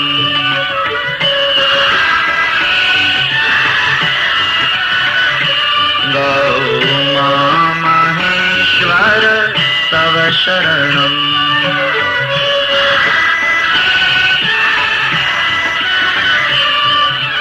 ओम शिव परात् परा शिव ओंकारा शिव तव शरणम.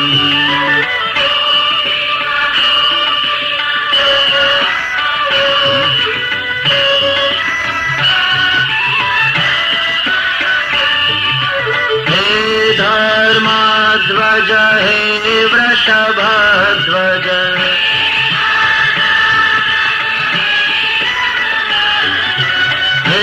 धर्मध्वज हे वृषभध्वज.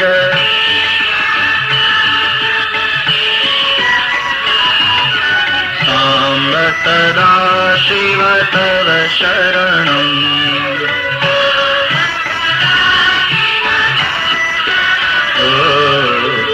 सांब सदा शिव तव शरणम.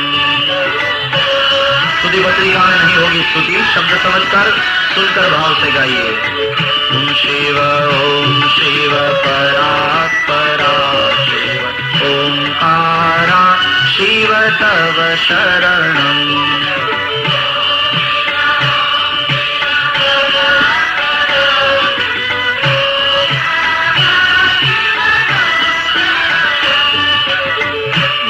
जगदीश पिनाकी महेश्वर हे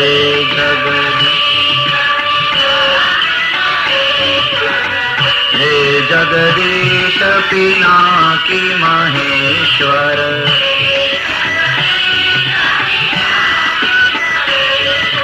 हे जगदीश पिनाकी महेश्वर.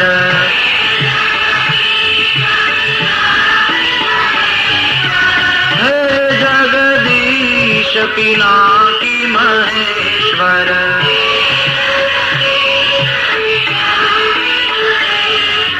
त्रिनयन शंकर तव शरणम.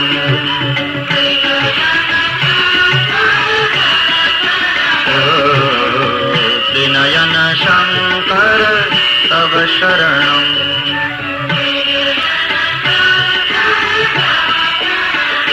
गाओ ओम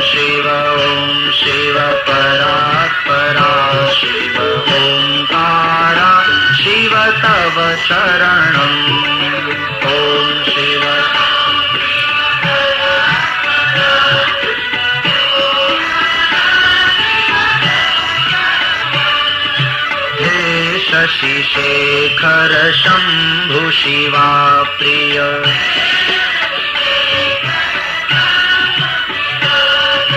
शिव गंगाधर तव शरणम्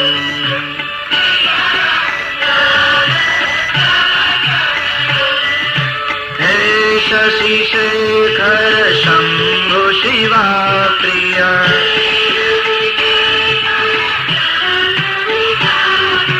शिव गंगाधर तव शरणम्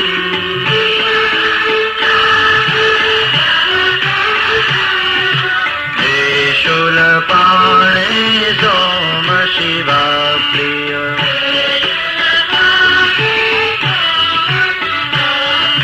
शिव शिपिविष्ट तव शरणम्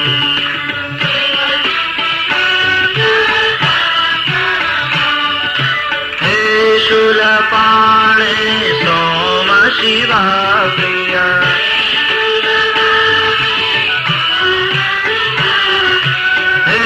शूलपाणे सोम शिवा प्रिय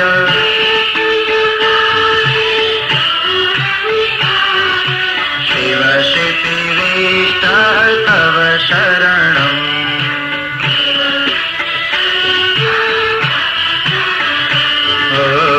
शिव शिपिविष्ट तव शरणम्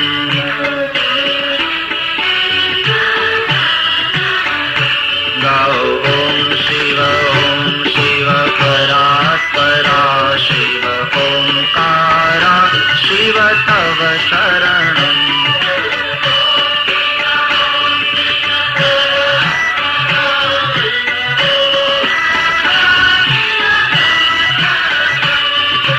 हे मृत्युंजय पशुपति शंकर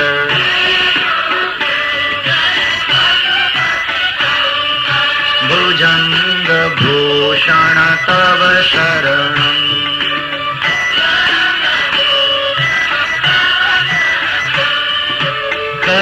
कैलासवासी रुद्रगिरीश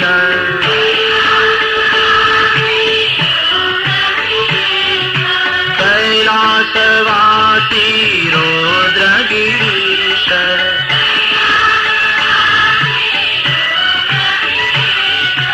पार्वतीपति ओम तव शरणम्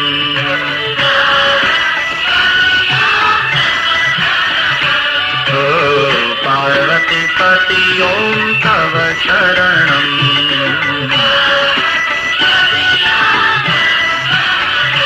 ओम शिव परात्परा शिव ओंकारा शिव तव शरणम्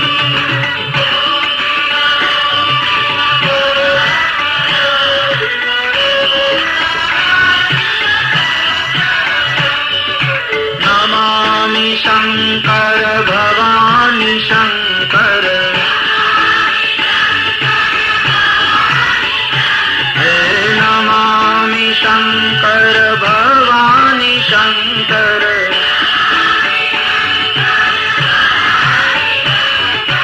उमा महेश्वर तव शरणम्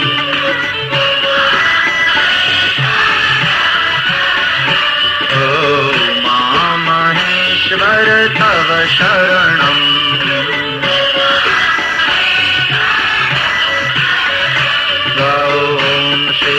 ओम शिव परात्परा शिव ओंकारा शिव तव शरणम्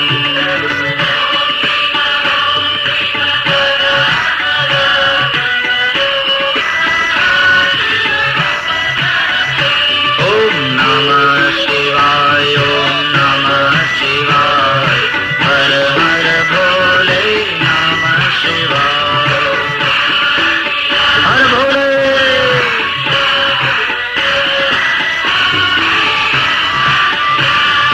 नमः शिवाय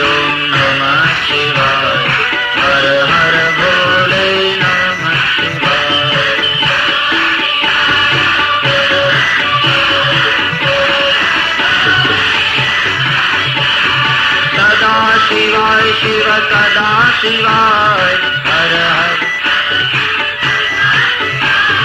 सदा शिवाय शिव सदा शिवाय सदा हर हर भोले नमः शिवाय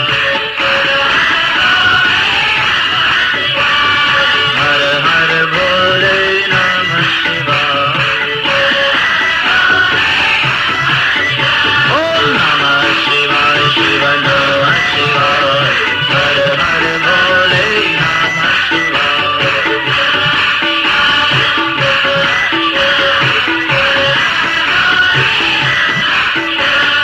गंगाधराय शिव गंगाधराय गंगाधराय शिव गंगाधराय गंगाधराय शिव गंगाधराय गंगाधराय शिव गंगाधराय गंगाधराय शिव गंगाधराय जय हो जटाधराय शिव जटाधराय ओ रामेश्वराय शिव रामेश्वराय रामेश्वराय शिव रामेश्वराय गंगाधराय शिव गंगाधराय रामेश्वराय शिव रामेश्वराय जटाधराय शिव जटाधराय रामेश्वराय शिव रामेश्वराय जटाधराय शिव जटाधराय गंगाधराय शिव गंगाधराय गंगाधराय शिव गंगाधराय सदा शिवाय शिव सदा शिवाय सदा शिवाय शिव सदा शिवाय हरि ओम तत्सत् नमः शिवाय हरि ओम तत्सत् नमः शिवाय भोले नमः शिवाय शिव नमः शिवाय हर हर भोले नमः शिवाय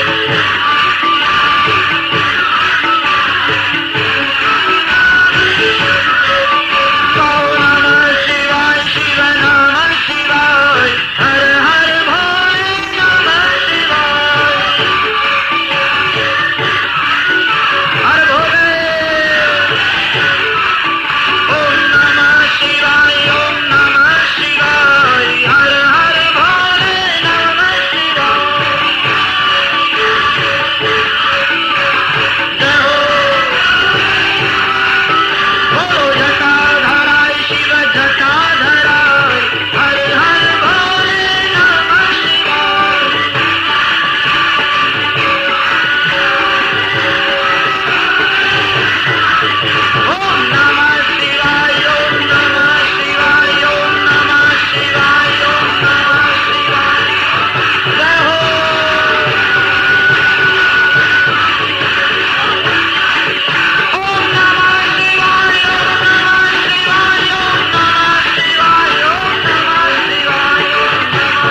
ચરણકૃतं વા કાયજં કર્મજં વા શ્રવણનયનજં વા માનસં વા પરાર્ધં વિહિતમ વિહિતમ વા સર્વમેતત્ક્ષમસ્વ જય જય કરુણાબ્ધે શ્રી મહાદેવ શંભો જય જય કરુણાબ્ધે શ્રી મહાદેવ શંભો જન્મ મૃત્યુ જરા વ્યાધિ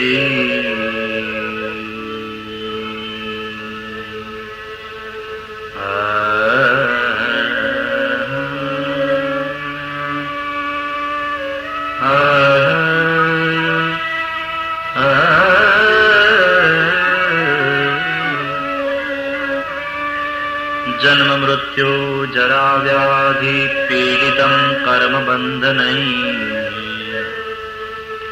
મૃત્યુંજય મહાદેવ ત્રાહિ માં શરણાગતં ત્રાહિ માં શરણાગતં ત્રાહિ માં શરણાગતં.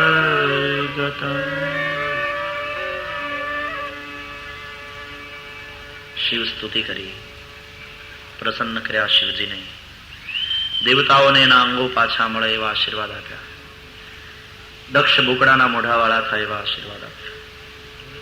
દક્ષ પ્રજાપતિના ધડની સાથે બુકરાનું માથું જોડવામાં આવતા અને શિવજીની દ્રષ્ટિ પડતા દક્ષ જીવિત થયા છે. આંખ ખોલીને સામે શિવના દર્શન થયા. કલ્યાણ સમજાણું છે હવે શિવ તત્વ શું છે. સ્તુતિ કરી, ક્ષમા માંગી બકરાની ભાષામાં, કારણ કે માથું બકરાનું છે. એટલે જ આજ દિવસ સુધી રિવાજ ચાલ્યો આવે છે. શિવ મંદિરમાં માણસો જાય એટલે હોઠ બોલાવે, ગાલ બોલાવે, તાળી પાડે. એનો અર્થ છે, હે શિવજી, દક્ષ પ્રજાપતિથી જેમ આપનો અપરાધ થયો એમ મારાથી પણ જાણે અજાણે આપના અપરાધ થયા હશે. દક્ષ પ્રજાપતિએ જેમ બકરાની ભાષામાં આપની સ્તુતિ કરી એમ હું બકરાની ભાષામાં બોલીને આપની સ્તુતિ કરું છું.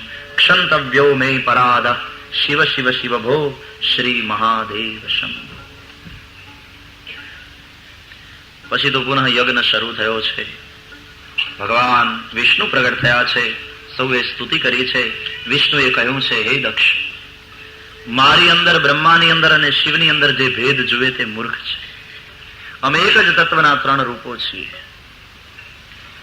શ્રીમદ ભાગવતમાં દક્ષ યજ્ઞની કથા વડે અને અત્રિ અને અનસૂયાને ત્યાં ત્રિદેવો બાળક બનીને આવ્યા એ કથા વડે ત્રિદેવોની એકતા સિદ્ધ કરી છે. હરિહરના મિલનની વાત, હરિહરની અભિન્નતા ગોસ્વામી તુલસીદાસજી રામચરિતમાનસમાં બતાવી છે. રામેશ્વર સ્થાપના પછી શિવદ્રોહી મમ ભગત કહાવા. રામજી કહે, જે શિવનો દ્રોહી હોય ને મારો ભગત કેવડાવે એ મૂર્ખ મને નથી પામતો. અથવા તો શિવનો ભક્ત હોય ને મારો દ્રોહ કરે સો નારકી મૂઢમતી થોડી. મારો ભક્ત હોય ને શિવનો દ્રોહ કરે અથવા શિવનો ભક્ત હોય ને મારો દ્રોહ કરે તો એ નરકની અંદર કલ્પભર સુધી વાસ કરે છે. અને ઘણા શિવનું નામ ન લઈ લો, અમારાથી ન લેવાય. હું તો એમ જ કહું, ભાગ્યમાં ન હોય તો ન જ લેવાય. શિવ નામ બોલવા માટે ભાગ્ય હોવું જોઈએ. શિવ નામ બોલીએ ને કલ્યાણ થાય. ધર્મ દ્રષ્ટિને સંકુચિત ન બનાવે, ધર્મ તો દ્રષ્ટિને વિશાળ બનાવે. સાચો વૈષ્ણવ કોને કહેવાય એ શીખવું હોય તો શિવજી પાસે જાઓ. શ્રીમદ ભાગવતમાં વૈષ્ણવાનામ યથા શંભો આવું કહી શિવજીને પરમ વૈષ્ણવ બતાવ્યા છે. પરમ વૈષ્ણવાચાર્ય છે. કૃષ્ણ ભક્તિ કેમ કરાય, રામ ભક્તિ કેમ કરાય એ શિવજીથી શીખો. શિવજી તો ત્રિભુવનના ગુરુ છે. અને આખી જિંદગી શિવ પાસે કદાચ તમે ન જાઓ તો મર્યા પછી તમને માણસો લઈ જશે. ક્યાં? સ્મશાનમાં. ત્યાં કોણ છે? હા, અંતે એને શરણે ગયા વિના છૂટકો નથી. લોકો ઉપાડીને લઈ જશે કે હવે તો તું આડો નહીં આવે, આખી જિંદગી ભલે ન ગયો, અમે તને મુસ્કેટાટ બાંધીને લઈ જઈએ. અંતિમ ફૈસલા વહાં હૈ ભાઈ, અંતિમ વિશ્રામ વહાં શિવ ચરણો. મનુ મહારાજના 2 પુત્ર પ્રિયવ્રત ઉત્તાનપાદ એની કથા હવે આવે છે. સનતકુમારો નારદ, ઋભુ, હંસ, અરુણી, યતિ વગેરે બ્રહ્માના પુત્રો નૈષ્ઠિક બ્રહ્મચારી રહ્યા. હે વિદુર, એમણે ગ્રહસ્થાશ્રમનો સ્વીકાર ન કર્યો. બ્રહ્માના પીઠમાંથી અધર્મ પ્રગટ થયો. એ મૃષા નામની સ્ત્રીને વર્યો. ક્રોધ, હિંસા, સ્વસાદ, રૂપથી, કલી વગેરે એના પુત્ર થયા. આ અધર્મનો વંશ સાંભળ્યા પછી એનો ત્યાગ કરવાની ઈચ્છા થાય છે. મનુ મહારાજના પુત્રનું નામ છે ઉત્તાનપાદ. ઉત્તાનપાદ રાજાને 2 રાણી હતી, એક માનીતી અને એક અણમાનીતી. જાયે ઉત્તાનપાદસ્ય સુનીતિ સુરુચિસ્તયોઃ સુરુચિ પ્રેયસી પત્ન્યુઃ નેતરાયત સુતો ધ્રુવઃ. આવી વાર્તા આવે એટલે આપણને આનંદ આવે કે એક હતો રાજા, એને 2 રાણી, એક માનીતી, બીજી અણમાનીતી. આ કથા આપણી જ છે. ઉત્તાનપાદનો અર્થ થાય છે જેના પગ ઉપર અને માથું નીચે, એટલે જીવ.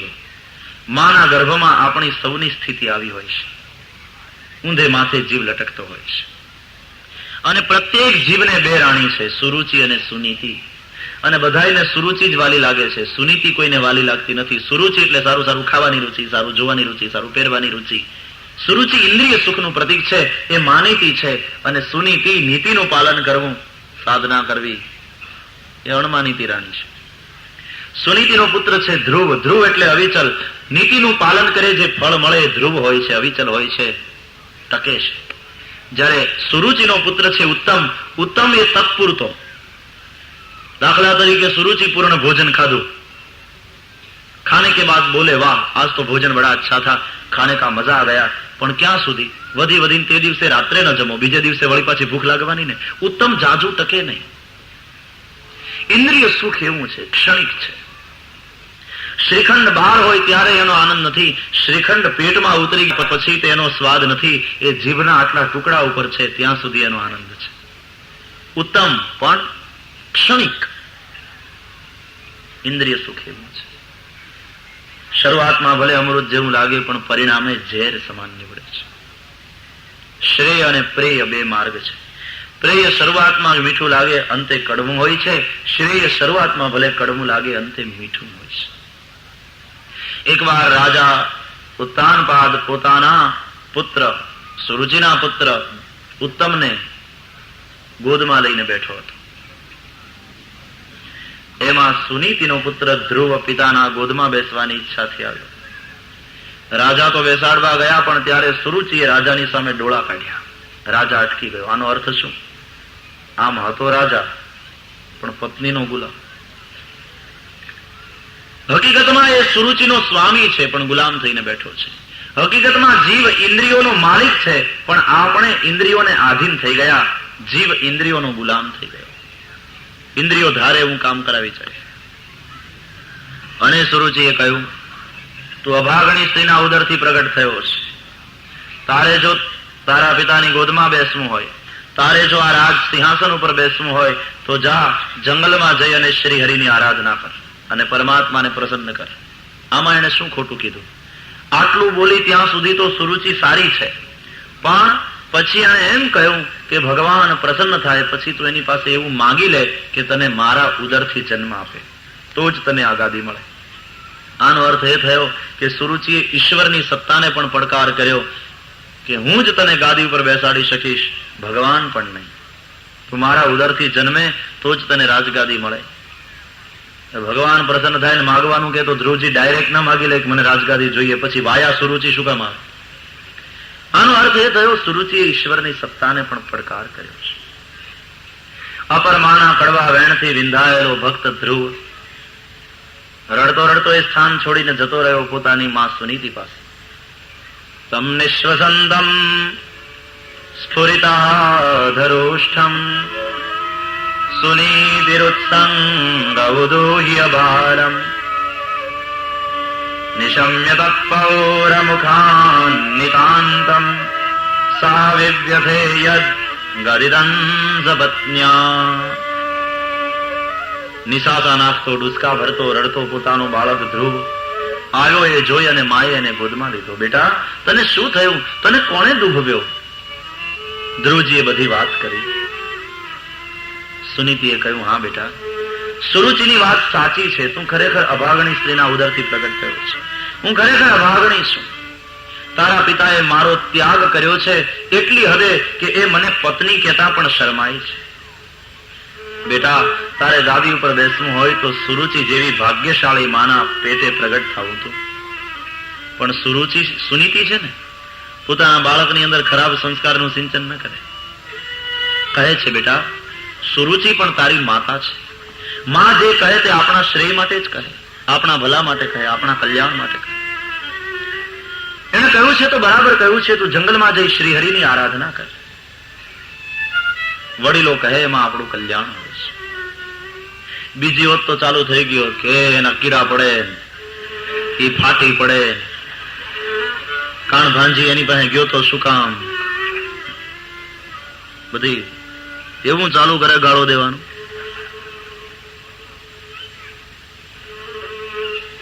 કામણ ટુમણ કરે કંઈક. આ તો સુનીતિ છે. સુનીતિએ કહ્યું અને ધ્રુવજીએ તરત વાતને માની લીધી કે માં, તો મને આશીર્વાદ આપ કે મારી સાધના સફળ થાય. સુનીતિને થોડી બીક તો લાગી. નાનો 5 વર્ષનો બાળક છે, જંગલમાં જાય છે, ટાઢ તડકો, વરસાદ, ભૂખ, દુઃખ, હિંસક પશુ કેમ સહન કરશે? પણ થયું કે ભગવાનને માટે જાય છે ને પરમાત્માને એની ચિંતા, મારે શાની. આશીર્વાદ આપ્યા છે. 5 વર્ષનો બાળક ઘરેથી નીકળ્યો છે જંગલને માર્ગે. અધિકારી શિષ્યને અધિકારી ગુરુ આપોઆપ મળે છે. દેવર્ષિ નારદ મળ્યા અને ધ્રુવજીએ નારદને નમસ્કાર કર્યા. નમ્યા એટલે નારદને ગમ્યા. ઉત્તાનપાદનો દીકરો છે ને ધ્રુવ, માથું નીચે પગ ઉપર. માના ગર્ભમાં પરમાત્માએ આપણું માથું નીચે અને પગ ઉપર રાખ્યા અને એમ બતાવ્યું કે હે જીવ, આમ માથું નમાવતા શીખજે. પણ જન્મ પછી મેં તમે અહંકારથી માથા એવા ઊંચા કર્યા કે કદી કોઈને નમ્યા નહીં. માથું નમાવતા શીખો.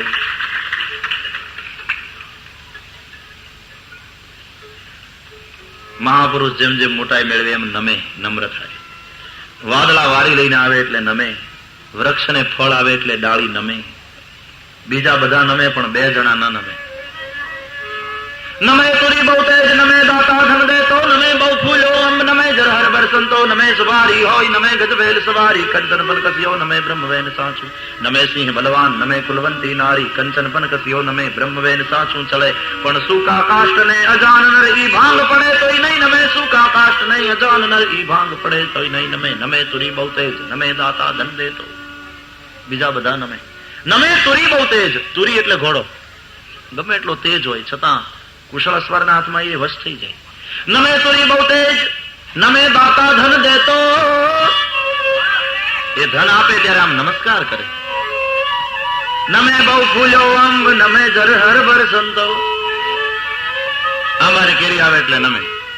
વરસાદ વાદળા વારી લઈને આવે એટલે નમે. નમે સુભારી હોય, નમે ગજવેલ સવારી. કોણ નમે? કયું પલ્લું હેઠે જાય? ભારી હોય તે. નમે સુભારી હોય, નમે ગજવેલ સવારી, નમે સિંહ બલવાન અને નમે કુલવંતી નારી. બળવાન સિંહ પણ નમે. સર્કસના પેલાની સોટી પ્રમાણે કામ કરે રિંગ માસ્ટર. નમે સિંહ બલવાન, નમે કુલવંતી નારી, કંચન પન કસ્યો નમે, અને બ્રહ્મ વેન સાચું ચડે. પણ સૂકા કાષ્ટ અને અજાન નર ઈ ભાંગ પડે તોય નહીં નમે. એક સૂકું લાકડું ને બીજો મૂર્ખ માણસ ભાંગી જાય પણ નમે નહીં. તમને કોઈ દી મકોડો કરડ્યો છે? સમજવા જેવું છે. મકોડો મૂર્ખ ઘણો. બહુ મૂર્ખ હોય મકોડો. કરડે ને એટલે આપણને આમ ઠેકડો મારી જાય. અને આ મુખેડવા જઈએ ને મકોડા નહીં, મૂકે નહીં, તૂટી જાય. એના પંડના ટુકડા થાય તોય કરડ મેલે નહીં કાગડા. એમ ઘણા મૂર્ખ મકોડા જેવા હોય, તૂટી જાય, મરી જાય, પણ કરડ ન મૂકે. ના નમે. નમ્યા એટલે નારદને ગમ્યા. બેટા કોણ છે? ક્યાં ચાલ્યો? બાપજી, હું ઉત્તાનપાદનો પુત્ર.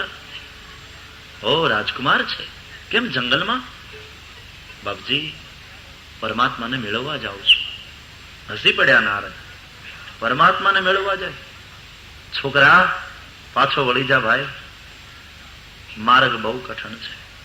મોટા મોટા ઋષિઓ નાક પકડીને વર્ષોથી બેઠા છે. જન્મ જન્મ મુનિ જતન એ કરાહી, અંતરામ કહી આવત નહીં. રામાયણની ચોપાઈને કોઈ પણ રાગમાં ગવાય ને તે લોક સાહિત્યમાં ગવાય. જન્મ જન્મ મુનિ જતન કરાહી, અંતરામ કહી આવત નહીં. જન્મ જન્મ મુનિ જતન કરાહી, અંતરામ કહી આવત. છંદ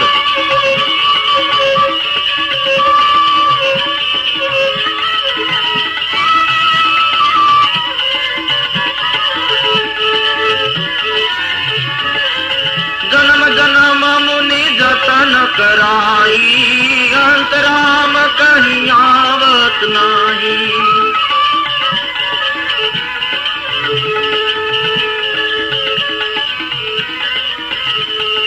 જન્મ જન્મ મુનિ જતન કરાઈ, અંતરામ કહી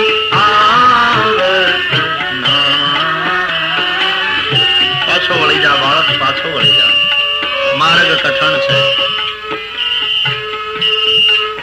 ત્યારે ધ્રુવજી બહુ સરસ બોલ્યા કે બાપજી, ઘરેથી નીકળ્યો અને પહેલે ડગલે તમારા જેવા સંતના દર્શન થયા તો હવે ભગવંતના દર્શન થતા વાર નહીં લાગે, મને ખાતરી છે.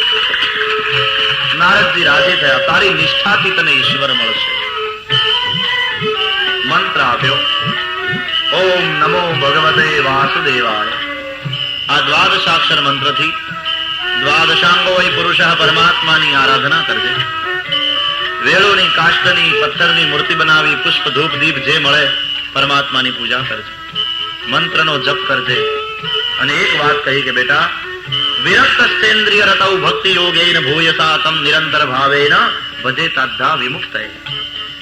પરમાત્માની આરાધના કોઈ લૌકિક સુખ માટે ન કરવી, મોક્ષ પ્રાપ્તિ માટે કરવી. જાઓ બેટા, તમારી સાધના સફળ થાવ. આશીર્વાદ આપ્યા. ધ્રુવજી વિદાય થયા. અહીંયા નારદજી આવ્યા ઉત્તાનપાદ રાજા પાસે. દીકરો જતો રહ્યો પછી રાજા ઉત્તાનપાદ શોક કરતા હતા. ત્યાં નારદજી આવીને એને સમજાયું કે ચિંતા ન કરો, તમારો પુત્ર પાછો આવશે અને એ પણ પ્રભુની પ્રાપ્તિ કરીને. હે રાજવી, બહોત ગઈ થોડી રહી, હવે તો જાગો. તમે મોટી ઉંમર સુધી સુરુચિને લાડ લડાવ્યા, હવે તો સુનીતિને વાલી કરો. હે જીવ, ઇન્દ્રિય સુખમાં અને વિષય ભોગમાં તે જિંદગી કાઢી, હવે તો આરાધના કર, હવે તો સુનીતિનું સ્થાપન કર જીવનમાં. હું તમે રડતા હોઈએ ને પાછલી ઉંમરે, ત્યારે નારદ જેવા કોક સંત આવે અને આપણને આશ્વાસન આપે, કઈ વાંધો નહીં, જાગ્યા ત્યાંથી સવાર, હજી શરૂ કરી દે. પછી તો સુનીતિને અપનાવી છે. આ સમાધિ ભાષા છે બધી. હવે જીવે સુનીતિને અપનાવી, સાધના અપનાવી, કાળા ધોળા બંધ કર્યા, ખોટા કામ બધા બંધ કર્યા, ઇન્દ્રિયોને લાડ લડાવવાનું છોડી દીધું, રૂપિયાને માટે પાપ કરવાનું છોડી દીધું. હવે એને નીતિ અને સાધના શરૂ કરી. ધ્રુવનું ચિંતન કરવા લાગ્યો રાજા. અહીંયા ધ્રુવજી યમુનાને કિનારે મધુવનમાં આવ્યા છે. તે રાત્રિ વિરામ કરી વિજય દિવસે ગંધ પુષ્પ ધૂપ દીપથી ભગવાનની પૂજા કરી અને ઓમ નમો ભગવતે વાસુદેવાય દ્વાદશાક્ષર મંત્રનો જપ શરૂ થયો. શરૂઆતના મહિનામાં કંદમૂળ ફળ ખાઈને તપશ્ચર્યા કરી. બીજા માસમાં તપશ્ચર્યાએ પ્રવેશ કર્યો. દર છઠ્ઠે દિવસે કેવળ તૃણ પત્ર આદિનું ભોજન કર્યું, તપ કર્યું.